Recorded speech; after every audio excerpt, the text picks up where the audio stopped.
vous savez que la louange, elle ne dépend pas des autres. Vous savez ça? Oui. Elle dépend de vous, de toi.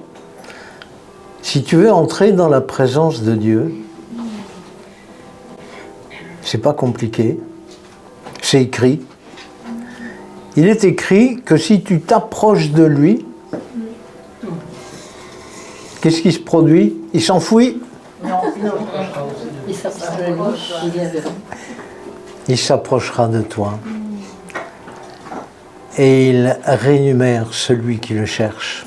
Ça veut dire qu'il accorde à celui qui le cherche, il accorde sa présence. Amen. Amen. Avez-vous expérimenté la présence de Dieu?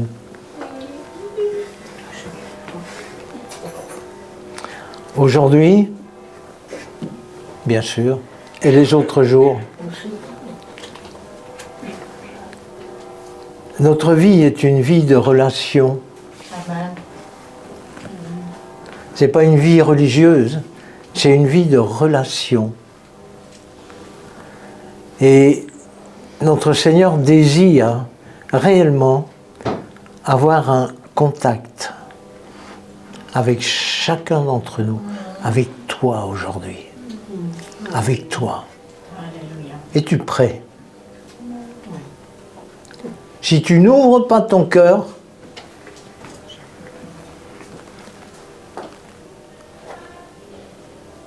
encore une expression religieuse, si tu n'ouvres pas ton cœur, ça veut dire quoi ouvrir son cœur? Vous pouvez m'expliquer?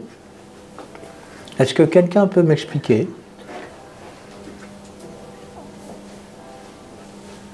Oh, vous êtes avec moi. Hein? Oui. On est en nombre restreint, on est en famille, on va changer un peu nos habitudes, quoique.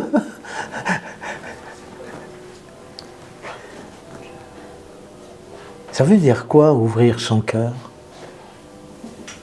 Être disposé à recevoir la parole. Pardon? Être disposé à recevoir la parole. Disposé. Et agir en fonction. Voilà. C'est exactement ça. C'est être disposé. Disposé. C'est ouvrir son cœur, c'est s'attendre à quelque chose. Est-ce que dans la louange, tu t'attendais à quelque chose? Parce que Dieu est bon. Il est bien au-delà de tout ce que tu peux imaginer, de tout ce que tu peux concevoir comme bonté. Il est au-delà de ça. Alléluia. Tu peux dire Dieu est bon. Il est bon. Dieu fidèle, il est bon. Nous l'avons chanté, il est bon. Notre Père, il est fou de toi. Ton papa, il est fou de toi.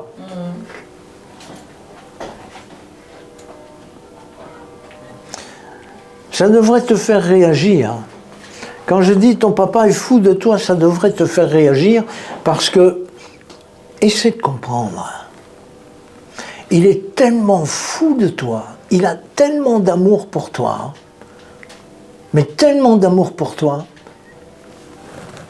quand tu regardes la croix, tu te rends compte qu'il a donné son fils. Pour toi, pas pour quelqu'un d'autre. Prends-le pour toi. C'est l'amour qu'il te porte. Il est fou de toi. Dieu est prêt à se lever pour toi.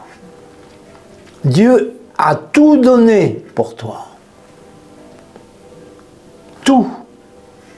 Tu es précieux. Tu es important. Tu entends? Si tu as une petite voix qui dit que tu n'es pas important, ou que tu n'es pas précieux, ou que tu n'es pas aimé, c'est faux, c'est archi faux. Même si les autres ne te démontrent pas l'amour, même si tu te sens parfois un peu rejeté, Dieu t'aime. Tel que tu es aujourd'hui, Dieu t'aime. avec ce que tu es, avec ce que tu as, peut-être un cœur lourd, mais Dieu t'aime. Et il est fou de toi. Est-ce que tu peux entrer dans cette dimension avec ton esprit en pensant réellement que c'est une réalité pour toi? Pour les autres, t'occupe pas des autres. Occupe-toi de toi aujourd'hui. Tu aimeras ton prochain dans la communion fraternelle, t'inquiète. Mais pour le moment, c'est de toi dont il s'agit. Dieu t'aime. Et Dieu a tout donné pour toi. Il a été jusqu'au bout et il nous a laissé sa parole en plus. Et on va commencer par la lecture de deuxième épître de Pierre au chapitre 1er, du verset 3 à 11.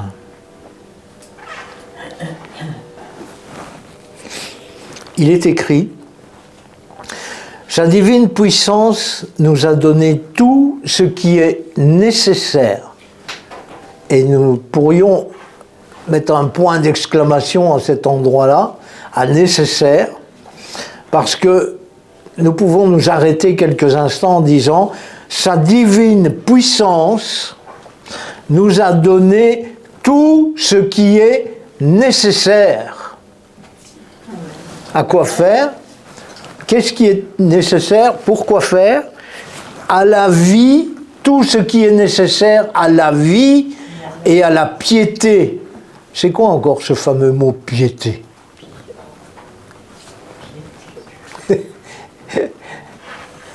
Si je devais vous poser la question, on va faire un tour de table. Non, non, rassurez-vous, on ne va pas le faire. Si je devais faire un tour de table, j'aurais beaucoup de réponses, ou pas du tout. Parce que piété, c'est un mot bizarre. On l'a déjà entendu plus d'une fois, oui. Ben oui. Ben oui, bien sûr. Mais quand on lit ça, on dit: Seigneur, tu m'as donné tout ce qui est nécessaire à la vie et à la piété. Mais je ne sais pas ce que ça veut dire, piété. Je ne sais pas, Seigneur, c'est quoi la piété? La piété, c'est la vie avec Dieu. Vous pouvez retenir ça. C'est juste vivre Dieu. Vivre avec lui. Vivre selon ce qui est écrit. Ça englobe beaucoup de choses. Ça englobe la sainteté, ça englobe la prière, ça englobe la marche avec lui, ça englobe la manifestation, la manière dont nous allons fonctionner, la manière dont nous allons parler, la manière dont nous allons aimer les autres. C'est la piété. Ça englobe beaucoup de choses. Mais si on veut résumer en peu de mots, nous dirons que la piété, c'est une façon de vivre. Une façon de vivre divine. Il nous a donné tout ce qui est nécessaire à la vie et à la piété. À la vie et à la manière de vivre. C'est ça qu'il est en train de nous dire. En nous faisant connaître celui qui nous a appelés par sa propre gloire et par sa force. De qui s'agit-il? En nous faisant connaître. De qui s'agit-il? Amen. C'est le Père, le Fils et le Saint-Esprit. Sa divine puissance, la divine puissance du Père, nous a donné tout ce qui est nécessaire à la vie et à la piété en nous faisant connaître celui qui nous a appelés par sa propre gloire et par sa force, c'est le Père. Celle-ci nous assure les plus grandes et les plus précieuses promesses. Ainsi, grâce à elle, vous pouvez fuir la corruption qui existe dans le monde par la convoitise et devenir participants de la nature divine. Pour cette raison même, faites tous vos efforts afin d'ajouter à votre foi la qualité morale. À la qualité morale, la connaissance. À la connaissance, la maîtrise de soi. À la maîtrise de soi, la persévérance. À la persévérance, la piété. À la piété, l'amitié fraternelle. Et à l'amitié fraternelle, l'amour. En effet, si ces qualités sont en vous et se développent, elles ne vous laissent pas inactifs ni stériles pour la connaissance de notre Seigneur Jésus-Christ. Quant à celui qui ne possède pas ces qualités, il est aveuglé par sa myopie. Il oublie qu'il a été purifié de ses anciens péchés. C'est pourquoi, frères et sœurs, appliquez-vous d'autant plus à affermir l'appel et le choix dont vous avez été l'objet. Car si vous faites cela, vous ne trébucherez jamais. C'est ainsi en effet que l'enfant éternel de notre Seigneur et Sauveur Jésus-Christ vous sera largement accordé. Nous avons, l'apôtre Pierre nous démontre le caractère d'un enfant de Dieu et il nous dit, faites tous vos efforts. Tous vos efforts. S'il y a un effort à faire, ça veut dire qu'on n'y est pas encore. Parce que quand on a atteint quelque chose, on ne fait plus d'efforts. Ok ? Oui. On est d'accord ? Donc il nous appartient de faire de veiller simplement, de veiller sur notre conduite, de veiller sur notre manière d'être, de veiller à la qualité morale, de veiller à la connaissance, à la maîtrise de soi, à la persévérance, à la piété, à l'amitié fraternelle et à l'amour. De veiller sur ces choses. Pourquoi devons-nous veiller ? Eh bien, tout simplement parce que nous n'y sommes pas encore, nous ne sommes pas encore arrivés au sommet, au summum, à la perfection de ce qui devrait être. Vous vous reconnaissez ou pas ? Oui. Chacun d'entre nous, moi y compris, nous pouvons dire, Seigneur, heureusement que tu es miséricordieux. Parce que ce que je lis là, je peux le vivre à certains moments et à d'autres moins bien. Je dirais moins bien pour être gentil. Mais ce que Dieu attend, c'est justement que nous fassions quelques efforts pour aller un peu plus loin. Dieu n'attend pas que nous devenions du jour au lendemain, que nous soyons complètement et totalement ressemblant à ce qui est écrit. Dieu attend que nous puissions, par amour pour lui, et pas par religiosité, mais juste par amour pour lui, parce que Dieu est fou de nous, et que nous sommes conscients qu'il est fou de nous, et même qu'on peut se poser la question, mais pourquoi tu es aussi fou de nous ? Parce que franchement, ça ne vaudrait pas le coup. Pour certains, nous pourrions le dire. Mais Dieu ne fait pas de favoritisme, et il nous aime tels que nous sommes. Il t'aime tel que tu es. Et le fait que Dieu t'aime, il a donné tout ce qui est nécessaire pour que tu parviennes à faire des efforts pour avancer avec lui et ressembler à ce qu'il attend de toi. Soyons conscients Frères et sœurs, soyons conscients que Dieu attend de nous que nous travaillons à notre salut. Il est écrit, c'est pourquoi, frères et sœurs, appliquez-vous d'autant plus à affermir, dans certaines versions c'est votre salut, ici à affermir votre appel.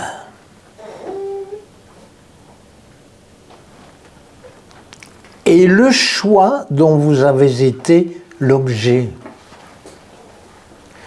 C'est Dieu qui vous a choisi.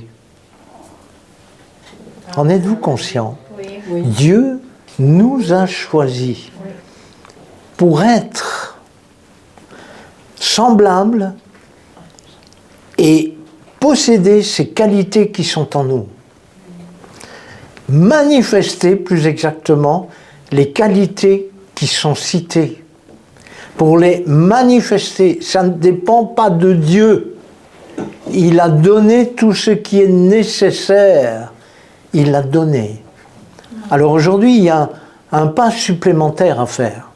Reçois la parole de Dieu. Parce que, en ce moment, quand tu reçois la parole de Dieu, tu reçois ce que Dieu dit. Quand tu lis, tu reçois ce que Dieu dit. Maintenant, tu peux prendre la parole, la lire, et dire « ça ne me concerne pas ». On peut, hein. Ou alors, être un enfant docile et dire « ah ouais, tu attends de moi que je puisse affermir mon appel, affermir le fait que tu m'aies choisi, c'est-à-dire te rendre un hommage par ma vie, te rendre l'honneur par ma manière de vivre. Et ce qui est extraordinaire, il dit, c'est ainsi en effet que l'entrée dans le royaume éternel de notre Seigneur et Sauveur Jésus-Christ vous sera largement accordée. Si vous n'y travaillez pas, il y a l'inverse qui se produit. Ce n'est pas largement accordé, ce sera juste au travers du feu. Mais quand il y a... Allez, quand vous aimez quelqu'un, quand vous appréciez quelqu'un, on ne va même pas parler d'amour, quand vous appréciez quelqu'un, vraiment, vous appréciez d'être en sa compagnie, vous appréciez de pouvoir discuter avec la personne, vous appréciez de la côtoyer, etc. Vous n'avez pas envie de lui être agréable? Ou est-ce que vous avez envie d'être désagréable avec cette personne? Plutôt être agréable. Évidemment. Donc, nous allons faire des efforts. Au niveau de notre nature, c'est-à-dire notre chair, nous n'allons pas tout attendre des autres. Nous allons faire des efforts pour être agréable à l'autre. N'est-ce pas? Ouais. C'est un peu ce que Dieu nous invite à faire. Il dit, appliquez-vous d'autant plus à affermir l'appel et le choix dont vous avez été l'objet. Et si vous faites ça, vous ne trébucherez pas. Mais par contre, là, vous allez être agréable à votre Seigneur. Et c'est ce que Dieu attend de nous. Il attend une relation authentique. Il n'attend pas quelqu'un qui est toujours en train de lui dire débrouille-toi avec ce que j'ai parce que j'ai des problèmes, maintenant il faut que tu viennes à mon secours. C'est pas ça qu'il attend. Quand on a des besoins, on va vers Dieu, on lui dit Seigneur, on a besoin de toi. Et il vient à notre secours. Ça, c'est extraordinaire. Par contre, si on ne fait que ça, et qu'on n'a pas cette relation sincère et honnête avec lui, on a un problème. Le problème, il peut être résolu très vite en disant « Ok, maintenant je change d'attitude et puis je vais essayer d'être agréable. » J'ai juste essayé d'être agréable, de t'être agréable et de faire ce que tu me dis de faire. Et à partir de ce moment-là, l'esprit de religiosité disparaît et ça devient un amour sincère. Seigneur, tu me connais. Dieu te connaît. Il te connaît parfaitement. Dans sa parole, il est même écrit qu'il connaît le nombre de cheveux qu'il y a sur ta tête. Est-ce que toi, tu connais le nombre de cheveux qu'il y a sur ta tête? Mais lui, il sait. Donc, c'est dire qu'il connaît tout de toi. Et ce que Dieu attend, c'est que tu fasses un pas supplémentaire avec lui aujourd'hui. Juste ça. Dire, Seigneur, c'est pas moi qui compte, c'est toi. Seigneur, je veux t'être agréable. Je veux que tu sois heureux de me voir. Alors Dieu est toujours heureux de vous voir, rassurez-vous.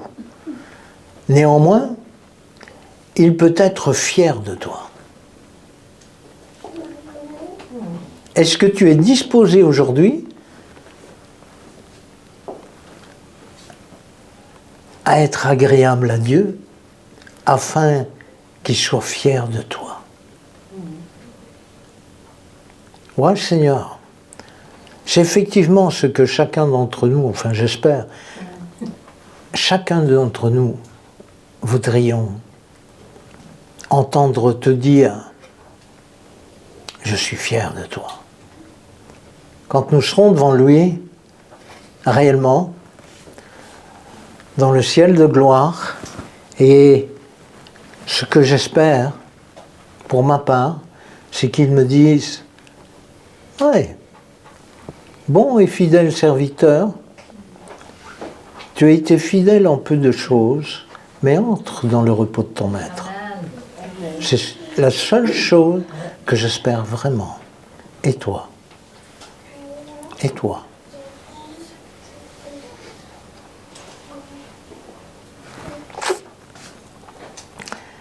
Dans ce que nous avons lu, il y a une chose extraordinaire que Dieu dit. Je ne sais pas si vous vous en êtes rendu compte, mais au verset 4 du passage que nous avons lu dans 2 Pierre, au verset 4, il dit « Celle-ci nous assure les plus grandes et les plus précieuses promesses. Ainsi, grâce à elle, vous pourrez fuir la corruption qui existe dans le monde par la convoitise et devenir participant de la nature divine. » Alors aujourd'hui, puisque nous voulons être agréables à Dieu, je vous invite simplement à pouvoir entrer dans la dimension de devenir participant de la nature divine. Est-ce que vous comprenez ce que Dieu nous écrit? Il dit « Je veux que tu vives dans le ciel, sur la terre. Que ta volonté soit faite sur la terre comme... » C'est ça que Dieu veut. Et nous, quand nous lisons ça, nous sommes coincés parce que nous croyons que Dieu n'est pas capable de le faire. Alors qu'en réalité, c'est pas lui qui va le faire, c'est nous. Parce que quand vous lisez la Genèse et que vous lisez qu'il a donné à Adam et Ève des directives, il a donné à Adam et Ève un pouvoir, il leur a fait un cadeau, il leur a dit « Gérez la terre, dominez, Et il invitait Adam et Ève à gérer ce cadeau merveilleux qu'il lui a fait. Que Dieu a fait aux hommes. Et puis, Satan est venu et il a volé cette autorité. Et aujourd'hui, nous l'avons lu dans ce passage au verset 4, cette autorité, il en a fait une chose corrompue. Tout est corrompu. Parce que dans la phrase du verset 4, il dit ainsi grâce à elle, c'est-à-dire aux précieuses promesses, vous pouvez fuir la corruption qui existe dans le monde par la convoitise.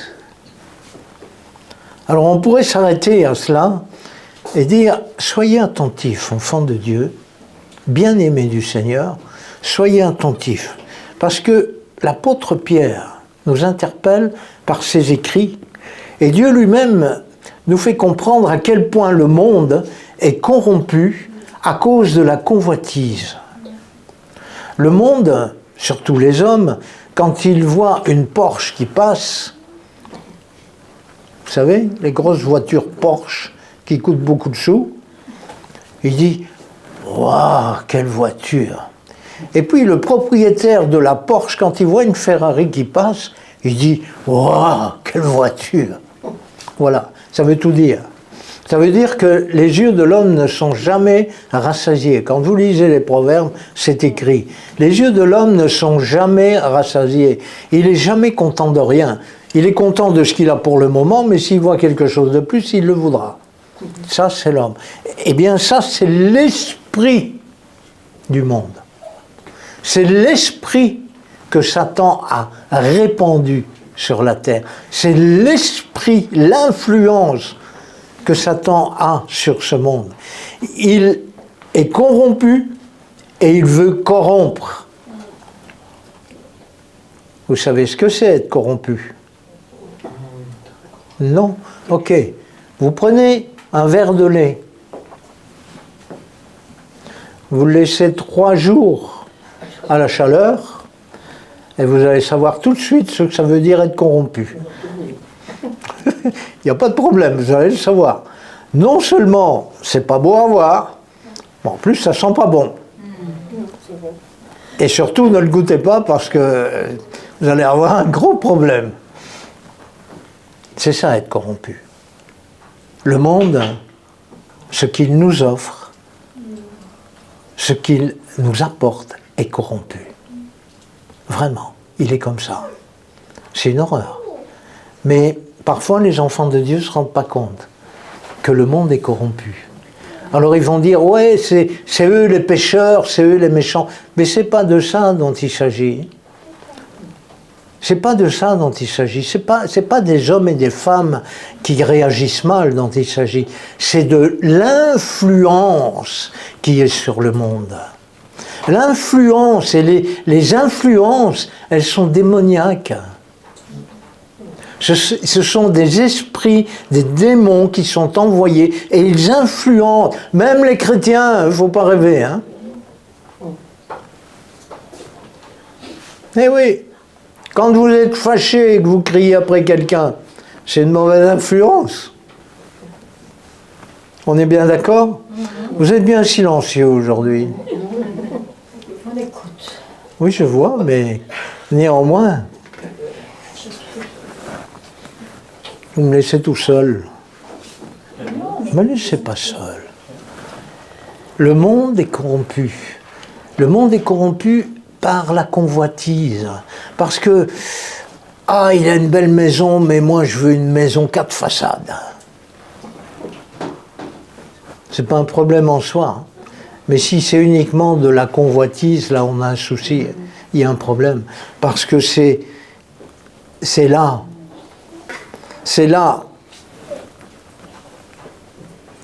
où le bas blesse. C'est là où il y a un problème sérieux. À nous de pouvoir accepter ce que Jésus a dit. Ils sont dans le monde, mais ils sont dans le monde, mais ils Ils ne sont plus du monde. Ils ne font pas partie du monde. Vous ne faites plus partie du monde. Vous êtes dans le monde. On ne fait pas comme le monde. Et on ne fait pas comme le monde. Amen. Je suis heureux d'entendre ça. Au verset 4, il est dit, celle-ci nous assure les plus grandes et les plus précieuses promesses, afin de justement ne pas agir comme le monde. Prenons un autre passage qui correspond pas mal avec ça. Hébreux chapitre 13, du verset 5 à 6.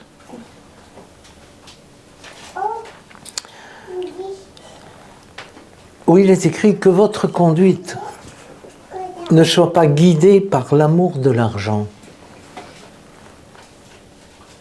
Contentez-vous de ce que vous avez.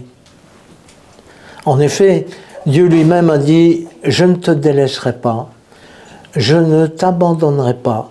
C'est donc avec assurance que nous pouvons dire « Le Seigneur est mon secours, je n'aurai peur de rien que peut me faire un homme ». Ok, on va voir un peu. Que votre conduite ne soit pas guidée par l'amour de l'argent. Ça veut dire que tu dois être pauvre. Non. Amen.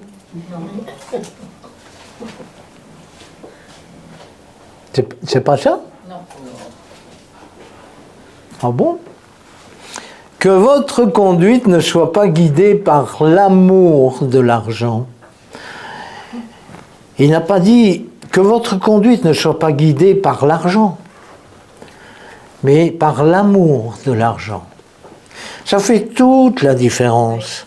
Alors effectivement, nous pouvons disposer d'argent, et si nous n'en avons pas assez, il est écrit « Contentez-vous de ce que vous avez ». Oui? Vous êtes satisfait comme ça. C'est bien. Donc si tu meurs de faim, contente-toi de mourir de faim. Ben, c'est ce que vous venez de dire. Hein. C'est là, ah ben si, désolé. Hein. Donc si, j'ai dit, si vous n'avez pas assez d'argent, contentez-vous de ce que vous avez. Amen. Mais non, bien sûr que non. C'est pas ça que ça veut dire. Dieu lui-même a dit, je ne te délaisserai pas. Je ne t'abandonnerai pas. Dieu l'a dit. Pour nous. Mais oui, mais c'est à toi qu'il le dit. Prends-le pour toi. Il est écrit, celle-ci nous assure les plus grandes et les plus précieuses promesses. Je ne te délaisserai pas, je ne t'abandonnerai pas. Tu sais combien de fois Dieu dit ça dans sa parole? 35 fois. C'est pas une fois, c'est 35 fois. Il le dit. Donc c'est quand même quelque chose dont nous devrions nous souvenir. Alors, quand tu es dans les ennuis,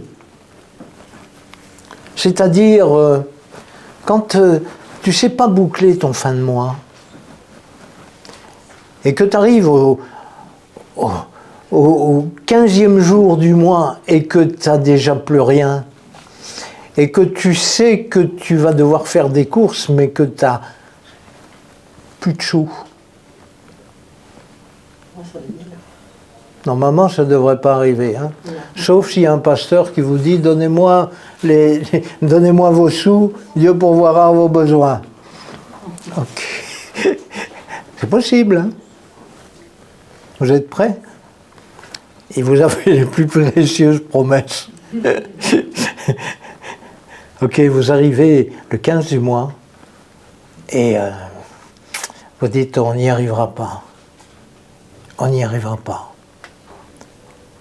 Franchement, dans quel état d'esprit serez-vous? Où êtes-vous quand ce type de choses vous arrive? Ou qu'une grosse facture vous tombe dessus et puis que vous dites j'ai pas les moyens de payer ça. Comment vous vous sentez? On se sent mal. Mal. Mal. Ça va, vous y êtes? Vous comprenez? C'est à ce moment-là qu'il faut se souvenir de la parole de Dieu. Parce qu'autrement, ceux qui ne s'en souviennent pas, mais ils vont agir humainement, c'est-à-dire ils vont retourner à ce qu'ils étaient précédemment. Ils vont réagir de la même manière qu'avant. Et ne me dites pas que vous ne le faites pas. Parce que nous sommes tous semblables dans ce domaine. Chacun d'entre nous sommes capables de dire, bon, on n'y arrivera pas, mais on va faire autrement, on va faire un emprunt.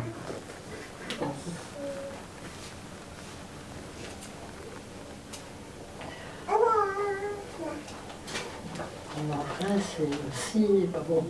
Ben oui, bien sûr, mais bon. En attendant, il faut trouver des solutions. En attendant, il faut chercher. Donc on va emprunter à quelqu'un ou à la banque ou je ne sais pas, n'importe quoi. On va essayer de se débrouiller soi-même. On va essayer. Et on n'est pas entré dans ce que Dieu nous dit, devenir participant de la nature divine.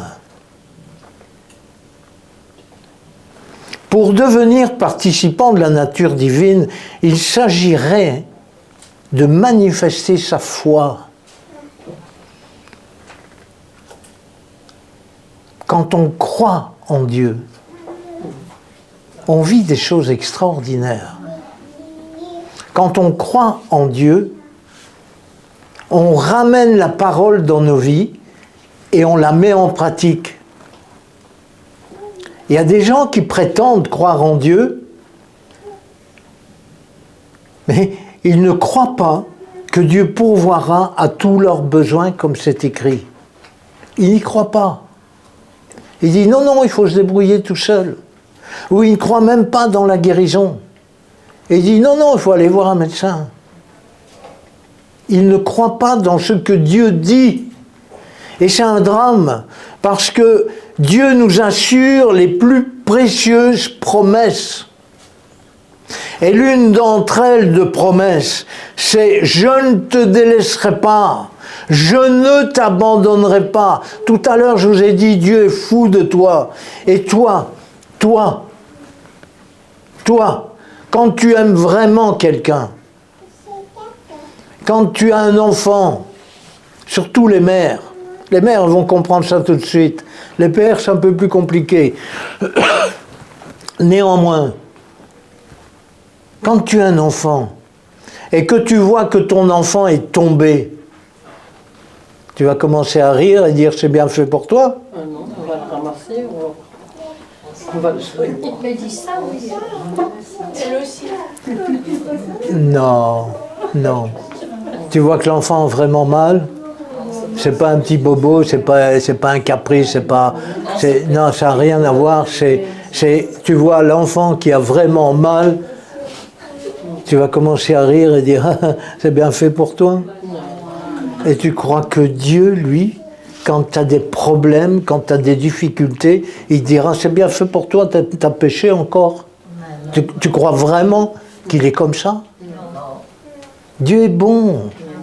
Il est meilleur que toi. Il est meilleur que nous. Je vais m'inclure quand même. Il est meilleur que nous. Il est bien meilleur que nous. Nous savons aimer nos enfants. Mais il est encore plus que ça.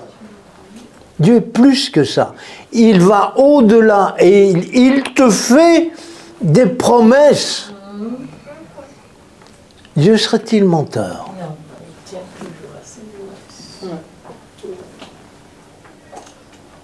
Bien sûr que non. Dieu ne peut pas mentir. Parce que s'il mentait, le diable aurait une place dans sa vie.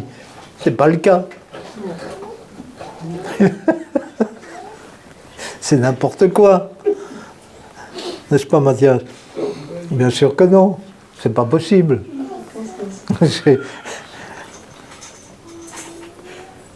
Dieu te fait des promesses. Et quand tu es dans les difficultés, tu as besoin de t'accrocher à ces promesses. Alors au début, c'est compliqué. Parce qu'au début, il y a une influence sur ta vie. L'influence, c'est pas une bonne influence, c'est l'ennemi qui est là. C'est ton ennemi qui est là. T'as beau chasser hein, tout ce que tu veux, ça ne bougera pas. Parce que tant que ta pensée est là, et tant que ton cœur n'a pas changé, tu peux te fâcher avec le diable, ça ne changera rien du tout. L'influence, elle sera toujours là. Laquelle d'influence? La peur. La peur. La peur de ne pas y arriver. Juste la peur. Parce que toi, nous ne connaissons pas l'avenir. Parce que nous ne savons pas contrôler l'avenir.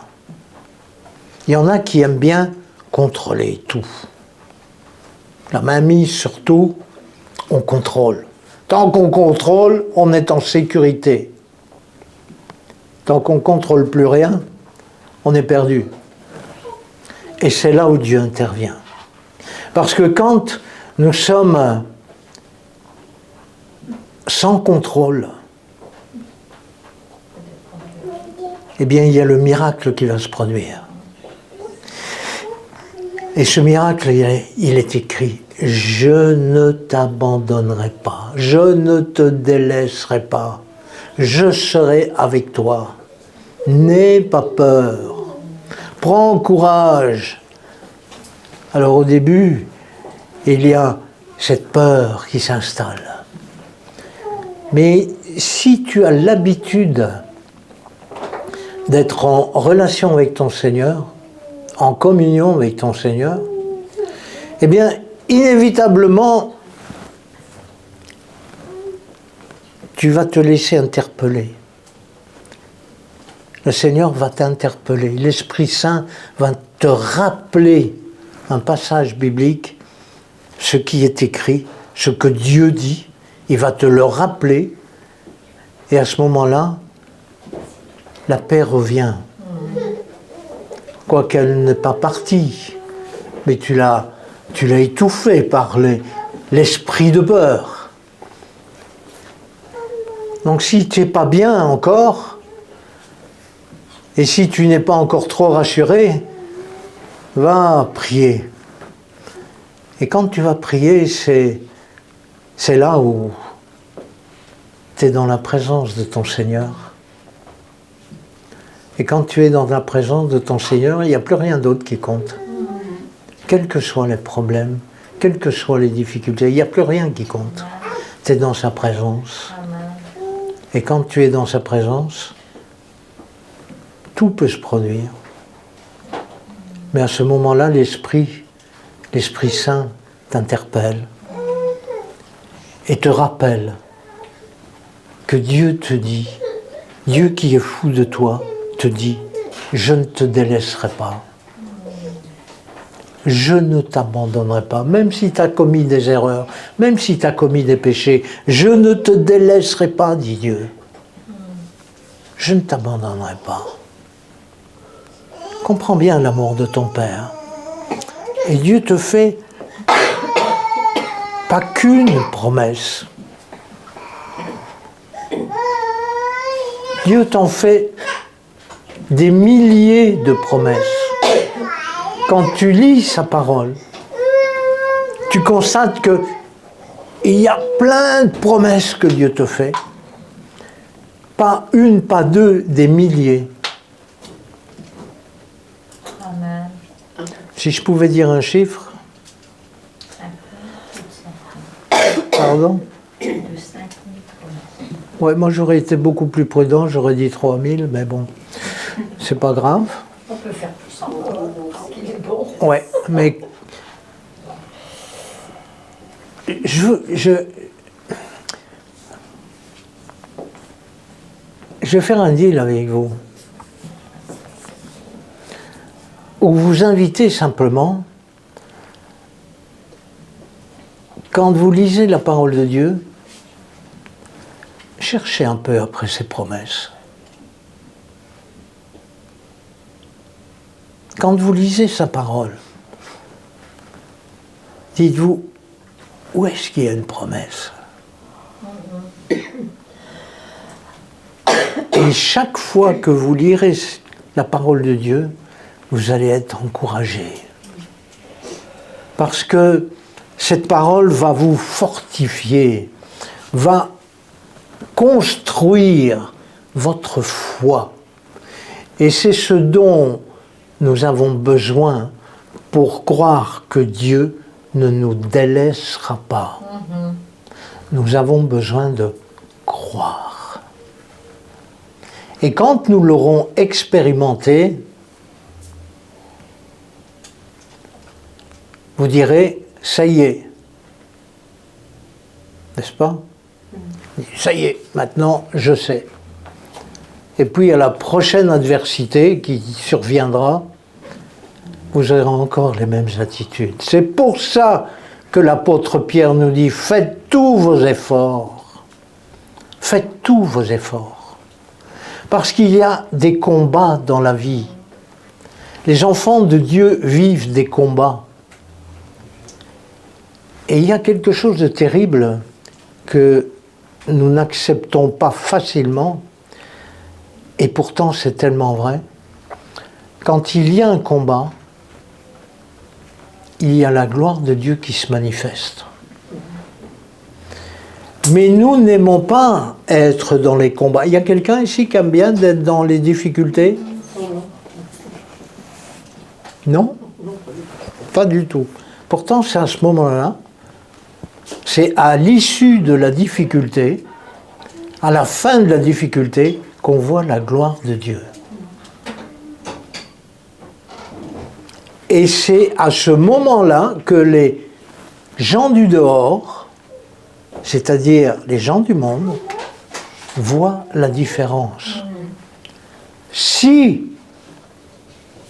vous êtes entré dans le domaine de la foi, si vous êtes entré dans les promesses que Dieu fait, si vous vous appuyez sur ces promesses, alors oui, effectivement, c'est à ce moment-là que les autres autour de vous vont même vous poser la question en disant « Mais comment ça se fait que tu réagis comme ça? Moi, j'aurais fait ceci ou cela. » Mais en fait, quand vous agissez en mettant les précieuses promesses de Dieu, quand vous les mettez dans votre vie, sachez que vous devenez participant de la nature divine. Alors c'est quoi être participant de la nature divine? Vous avez une idée?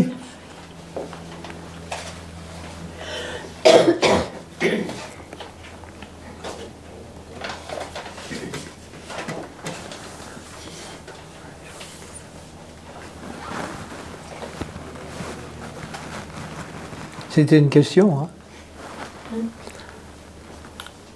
Si Patricia était là, elle vous le dirait. Lire la parole, la mettre en pratique, prier tous les jours, ne pas se lamenter si on est en difficulté, parce qu'on sait qu'il va intervenir. Eh bien, merci. Être participant, devenir participant de la nature divine, c'est amener le ciel sur la terre. Alors ce sont de beaux mots. Mais si je disais, c'est quoi amener le ciel sur la terre? Alors il y en a qui vont me dire, oh, c'est faire comme Jésus, c'est faire des miracles. Mais pas forcément. Pas nécessairement. Ça peut être ça. Mais c'est surtout une manière de vivre. Quand vous lisez les évangiles, vous constatez que Jésus a démontré le Père, a révélé le Père, tout le temps. Dans tout ce qu'il disait, dans tout ce qu'il faisait, il démontrait le Père. Être participant de la nature divine, c'est être participant du Père. C'est faire comme le Père.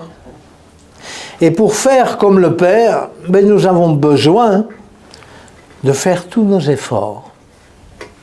tous nos efforts pour joindre à notre foi la qualité morale. Pour joindre à la qualité morale la connaissance. Pour joindre à la connaissance la maîtrise de soi. À la maîtrise de soi la persévérance. À la persévérance L'amour. la piété. À la piété l'amitié fraternelle. Et à l'amitié fraternelle l'amour. Quand nous vivons ces choses, nous devenons participants de la nature divine. Quand nous nous saisissons de toutes les promesses de Dieu, parce que nous sommes au bénéfice de ces promesses, quand nous les appliquons dans notre vie et quand nous nous appuyons sur ces promesses, nous devenons participants de la nature divine. Exemple, deuxième exemple, 1 Pierre 2, 24, 25. On aurait pu prendre Ésaïe aussi, mais 1 Pierre 2, chapitre 2, 24, 25.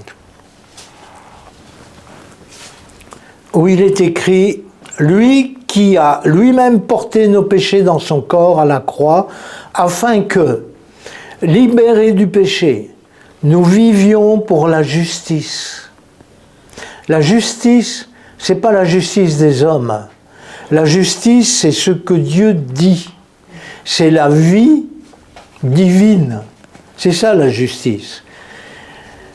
Que nous vivions pour la justice, c'est par ces blessures que vous avez été guéris. Vous avez été guéris, pas vous serez guéris. D'accord ?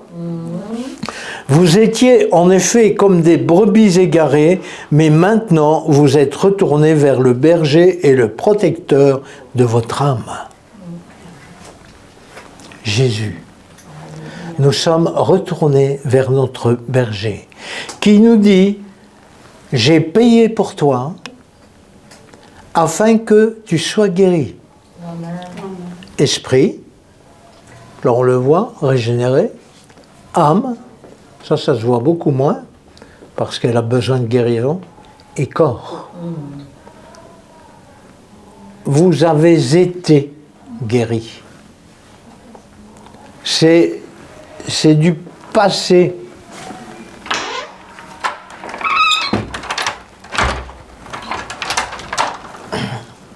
C'est juste du passé. C'est pas « je serai guéri ». Mais quand vous êtes malade, vous faites quoi? Avec mon chez médecin. Bien sûr.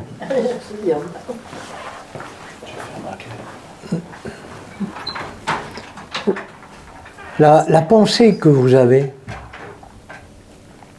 quand vous êtes malade. On sait qu'il va intervenir. Il guérit, il soigne. Ben oui, c'est toutes ces pensées-là qui nous assaillent. On nous a conditionnés, on nous a appris que, et puis on n'aime pas d'être malade, c'est normal. Et quand on est malade, on a du mal de mettre cette promesse. Parce que ce qu'il y a là, ce que vous avez lu, ce que nous avons lu, c'est une promesse. C'est une promesse. C'est par ces blessures à lui que toi tu as été guéri. Pas seulement de tes péchés, mais dans tous les domaines de ta vie. Et si tu continues à lire la parole de Dieu, tu vas comprendre combien ces promesses sont précieuses et combien c'est intéressant.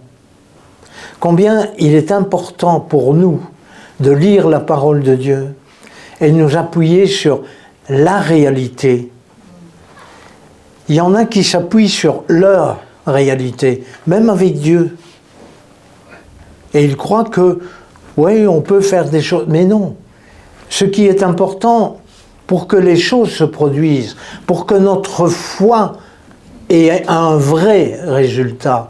Nous devons suivre le mode d'emploi. Si nous suivons nos idées, nos pensées, il y a plein de dégâts autour de nous. Il y a plein de malheurs autour de nous. Ce n'est pas la nature divine. Dieu ne veut pas que les hommes soient malheureux. Dieu est bon.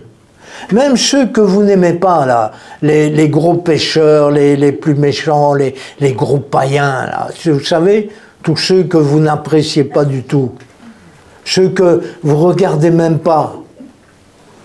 Voyez de qui je parle?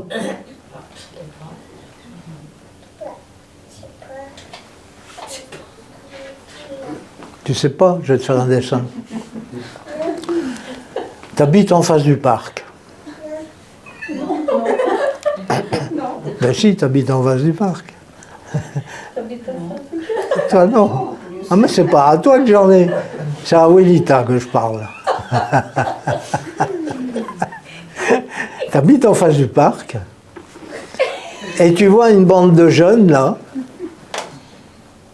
Et tu les vois, ils sont en train de fumer. Mais je te dis pas quoi, hein, c'est du foin là. Ils fument et tu les vois, ils sont à l'ouest, pour être gentils. Tu les apprécies? Tu dis c'est bien, j'aime bien ce jeune-là. Tu dis oui, c'est bien. Qu'est-ce que tu dis? Je dis Seigneur, touche-les. Oui, c'est très spirituel. Qu'est-ce que vous dites? Des sales gamins. Qu'est-ce qu'ils ont encore pris là? Qu'est-ce qu'ils vont nous faire? En plus, ils cassent tout. Et c'est vrai. Quand ils sont dans des... dans leur... ils démolissent. Pourquoi? Ils sont sous l'emprise de l'ennemi. Donc ils font des choses que l'ennemi fait. Vous les aimez?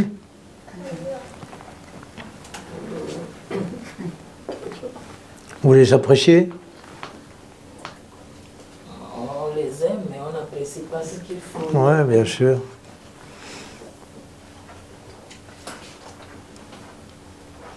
Mais Jésus les aime.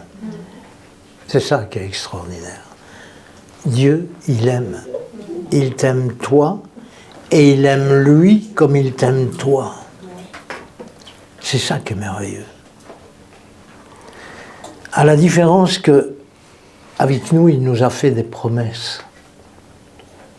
Et que ces promesses, si nous les mettons en pratique dans notre vie, nous allons réellement devenir des enfants du ciel. Et non plus de ceux qui sont sur cette terre. Quand nous allons réellement vivre cette parole, la parole de Dieu, quand réellement nous allons commencer à la mettre en pratique, à faire tous nos efforts pour lui être agréable, eh bien, effectivement, à ce moment-là, nous serons des enfants du ciel. Alors nous sommes et restons toujours les enfants de Dieu, mais nous allons vivre comme dans le ciel. Et c'est ce que Dieu attend de nous, devenir des participants de la nature divine. Faites tous vos efforts pour être des participants de la nature divine. Vous êtes prêts?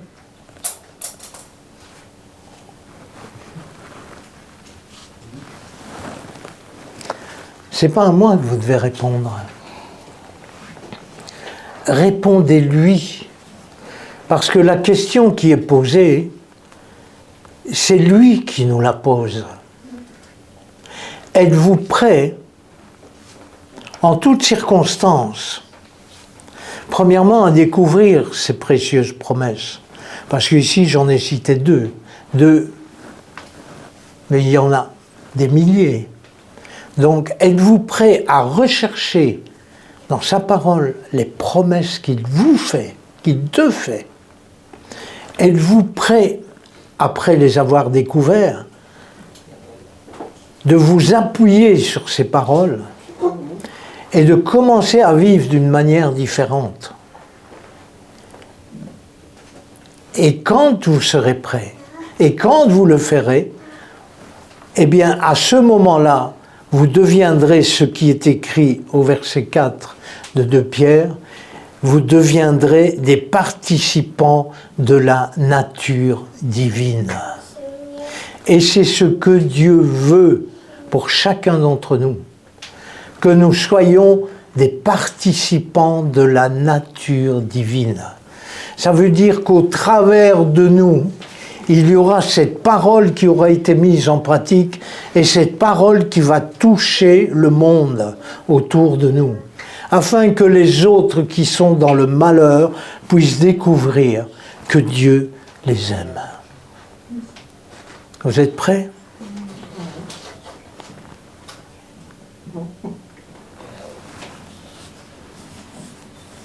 C'est ça le défi qui nous est lancé aujourd'hui. Dieu nous attend. Dieu attend maintenant ta prière.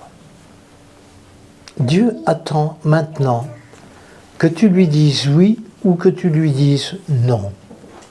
Mais Dieu attend. Dieu t'attend. Dieu t'aime, il n'y a pas de problème, mais Dieu t'attend.